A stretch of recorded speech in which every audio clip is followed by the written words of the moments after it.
the state police, and not just the state police, it's just the police academy runs their training. And in order to run their DUI and DWI training, they need volunteers to actually drink to provide an accurate representation of what you're looking at. You know, when they do the eye stigmas test and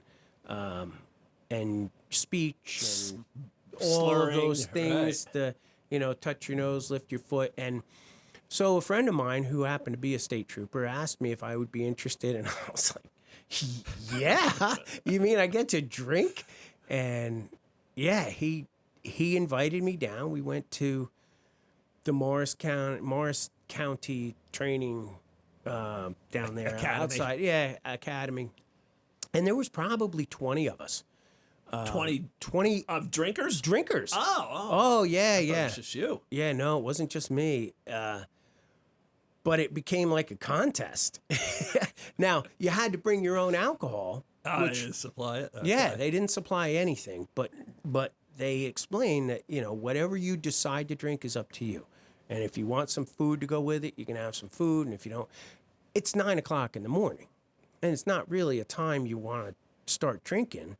But if they want to know what it's like to stop someone, I better give them a good representation. And so another guy and I made friends and started drinking. And there was a point where they're looking at and they would log everything that you drank. Okay. But they said, Jesus, this has got to be some kind of a record. And I remember thinking, yeah, I'm good at something.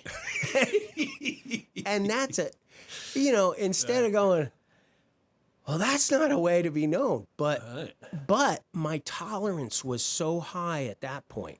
Now, this was before things really unraveled, but my tolerance, and that's the thing, is people who drink regularly and drink to excess really do have tolerances that most people can't even fathom, So I had, in the first 2 hours, had about 9 beers and maybe a half a dozen shots, and was still functioning quite well. Right. And they would say, we're not sure how you're doing this, but we've got a log of everything that you're drinking. And it did not, ended up, they take you into a room and they sit you in a chair like you're driving, and they come walking up to you and they check your breath and ask you to step out of the car. And, by the end of the test, I was clearly not doing well.